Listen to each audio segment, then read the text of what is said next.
Yeah please continue sir. Okay sir continue చేయండి, వస్తుంది voice. ప్యానెల్లో ఉన్న వాళ్ళందరికీ నా హృదయపూర్వక నమస్కారాలు. ఇందాక మీరు చెప్పారు కదా ఫ్రెండ్లీ పోలీసింగ్ అని. ఫ్రెండ్లీ పోలీసింగ్ పౌరులతో ఉండాలి అంతే.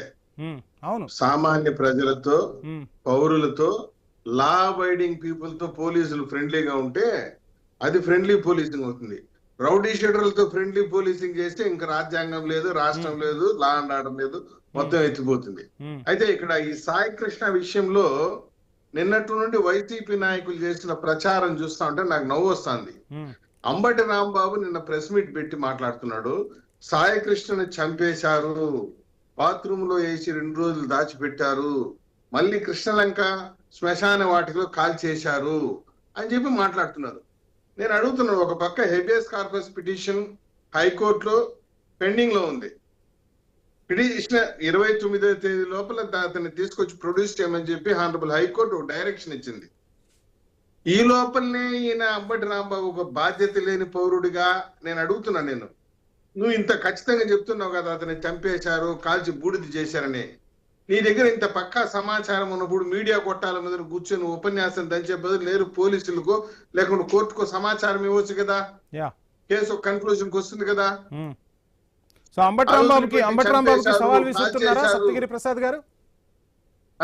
అంబటి రాంబాబుకి సవాల్ విసురుతున్నారా సాక్ష్యాలుంటే బయటకు వచ్చి మాట్లాడాలని చెప్పి? ఆయనకు సవాల్ విసురుతారు. నేను చెప్తున్నట్టే, నేను ఆయనకి సవాల్ విసరడం ఏంది? ఆయనకి ఏమైనా ఏదైనా అర్థం చేసుకున్న కూడా సవాల్ విసరొచ్చు. నేను ఈ ఛానల్ చర్చ ద్వారా ప్రజలకు విజ్ఞప్తి చేస్తున్నా, ప్రజలు డిసైడ్ చేస్తారు. ఎందుకంటే ఒక వ్యక్తి చనిపోయాడని ఎప్పుడు నిర్ధారిస్తారంటే ఇండియన్ ఎవిడెన్స్ యాక్ట్ సెక్షన్ 108 ప్రకారము ఒక వ్యక్తి తప్పిపోయిన 7 సంవత్సరాల తర్వాత అతను కనుక 7 సంవత్సరాల వరకు అతని యొక్క జాడ తెలియకపోతే, అతను ఐడెంటిఫై కాకపోతే ఒక కోర్టు డిక్లేర్ చేస్తుంది he will deemed to be dead అని.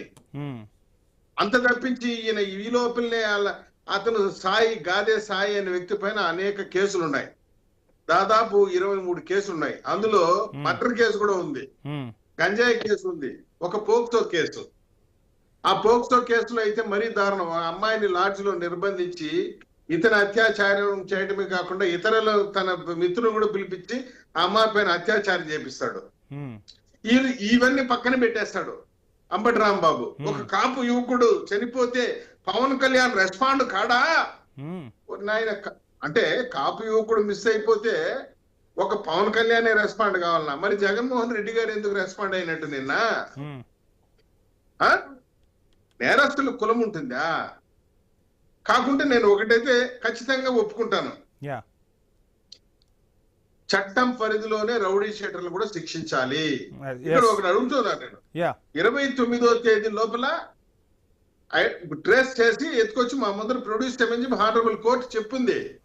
ఈ లోపల చచ్చిపోయినాడని చెప్పేసి నువ్వు చెప్పడం అంటే నాకు అర్థం కాదు. నేను ఒకటే చెప్తున్నాను, మేము 2 ఏళ్ల పాలన పైన ప్రజల దగ్గర ఉన్నాం, 2 ఏళ్ల మా పరిపాలన పైన ప్రజల దగ్గరికి వెళ్తున్నాం, ప్రజలకు వివరిస్తున్నాం మా సంక్షేమ అభివృద్ధి కార్యక్రమాలు మేము చేసిన 2 ఏళ్ల సంక్షేమం పైన. వీళ్ళు ఏం చేస్తున్నారు? వైసీపీ ఒక రౌడీ షీటర్ కాన రావటం లేదు, కనిపించడం లేదు, ఆ రౌడీ షీటర్ కనిపెట్టి తీసుకురండి అని ధర్నాలు, హర్తలు, రాస్తారోకోలు. నేను అడిగేది ఒకటే, మీకు రౌడీ షీటర్ల పైన ఉన్న ప్రేమ రైతుల పైన గాని, రాజ్యాంగం పైన గాని, మహిళల పైన ఎందుకు లేదు?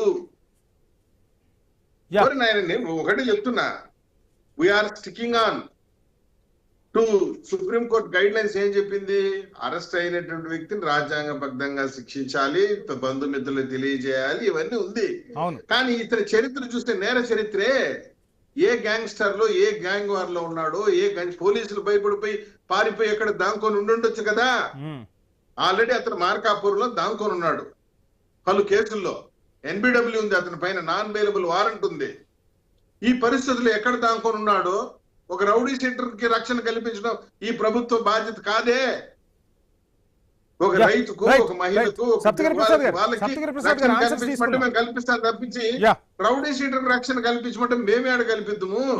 ఆన్సర్స్ తీసుకుంటాం ఈ క్వశ్చన్స్ కి. శ్రీనివాస్ రెడ్డి గారు, ఏంటి అంబటి రాంబాబు అన్ని వ్యాఖ్యలు చేసినప్పుడు, అన్ని ఆధారాలు ఉన్నప్పుడు కోర్టుకో పోలీసులకో సమర్పించాల్సి ఉంటుంది ఒక బాధ్యత గల పౌరుడిగా? ఆయన దగ్గర ఆధారాలు ఉంటే, ఆధారాలు లేకుండా విమర్శలు చేయటం సరికాదనేది అట్నుంచి వినిపిస్తున్న వర్షన్. అదేవిధంగా ఒక రౌడీ షీటర్కు ఎందుకు వైసీపీ ఇంత సపోర్ట్ చేస్తోంది అనేది కూడా ఇంకొక వర్షన్ కూడా వినిపిస్తోంది. సో ఏం జరుగుతుంది మొత్తం